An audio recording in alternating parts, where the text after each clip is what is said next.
gribētu vēl dot ļoti īsi arī pastāstīt par Raini Aspāzijas fondu, lai jūs zinātu, kas ir Raini Aspāzijas fonds, jo tas tika atjaunots tā kā arī mūsu valsts atguva savu neatkarību 90. gados, un šeit mums ir klāta ilgadējs šī fonda vadītājs Ārnis Mugrovičs, kas šobrīd ir Latvijas Lauksaimniecības universitātes profesors, un varbūt vairāk var pastāstīt par sevi pēc tam.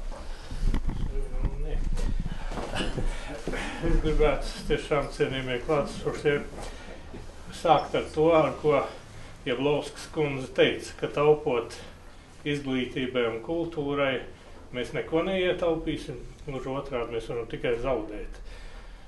Un tad, kad man Jānis Matuls piezvanīja un lūdzu šodien atnākt, es arī mazliet attinu atpakaļ to vēsturi, kāda tā bija, un ar šausmām konstatēju, ka ir pagājuši 20 gadi, kopš mēs sākām šo darbu, jo es vēlreiz gribētu teikt, fonds neatjaunoja pilnībā darbu, jo fonds būtībā pilnīgi darbu nekad nebija pārtraucis. Fonds ir dibināts 1943. gadā, pildot Aspazijas testamentu. Galvenā funkcija bija pārņemt visas autortiesības un tālāk rūpēties par Raini un Aspazijas darbu izdošanu, par palīdzību jauniem rakstniekiem, prēmijām un tā tālāk. Nu, bet, diemžēl, jūs zināt, ka 43. gads tā bija Vācu okupācijas laiks.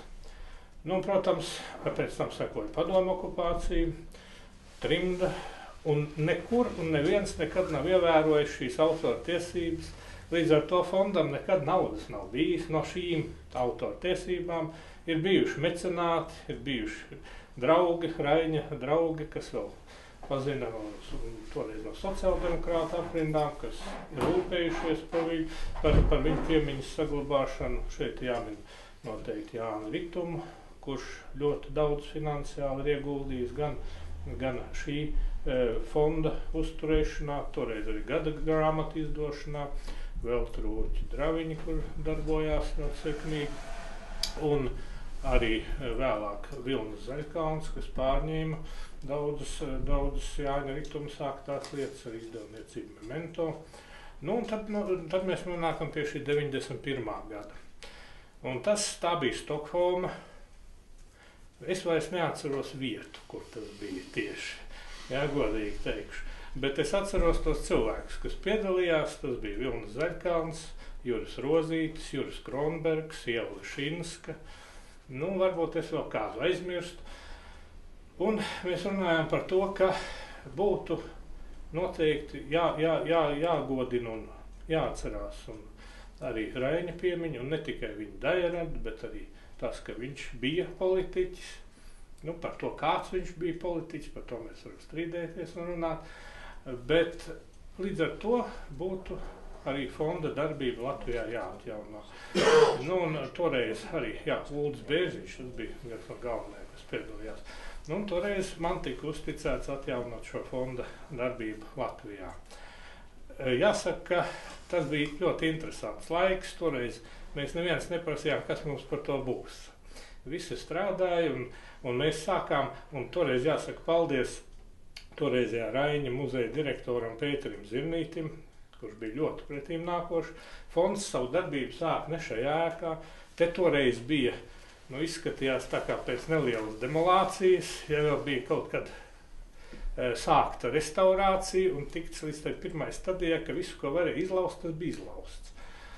Mēs sākām blakus ēkā, tā bija sētas ēka, vienā mazā istabiņā, blakus bija muzeja fotolaboratorija, un toreiz vēl arī strādāja Jānis Rokpelns.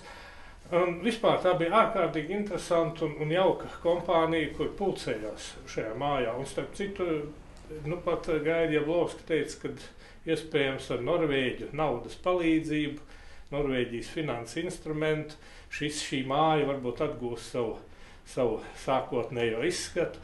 Tad jāsaka, ka arī 90. gadu sākumā tā bija Norvēģijas nauda, kura tika ieguldīta šīs mājas restaurācijā. Man tiešām ir ārkārtīgi žēl, ka toreiz parādījās šie pēdiņās īpašnieki, un mūsu restaurācija apstājās. Jo tajā laikā ar tiem naudas resursiem un tām cenām mēs būtu paspējuši restaurēt arī pirmo stāvu, kur bija paredzēta lielāka diskusija telpa, jo šis jau bija kā memoriālais dzīvoklis. Nu, bet, protams, šis dzīvoklis arī darbojās toreiz kā tāds domas akumulators. Te toreiz pulcējās tādi mūsu dzejnieki Imants Auziņš, Irēna Auziņa, Pēters Brūvers, protams, Uldis Bērziņš, Juris Kunnos, Jānis Rokpelns, Amanda Aizpuriet, vēl daudz citu. Un es tev tā sāku skatīties, diemžēl, jau daļa no viņiem ir aizsaulē aizgājuši. Un tāpat es noteikti gribētu pieminēt vienu no saviem labākiem draugiem, Vilnu Zaļkalnu, kurš ļoti daudz šeit arī palīdzēja un ieguldīja ar savām idejām un arī savu devumu. Tā kā tas bija ļoti interesants laiks, bet fonds, protams, atjaunoja visu to, kas bija paredzēts Aspazijas testamentā savā darbībā. Arī Raiņu un Aspazijas gada grāmata, šeit ir Gundeļa Grīnuma, kur ļoti aktīvi tur darbojās, rediģēja Amanda Aizpuriet, Raimonds Briedis.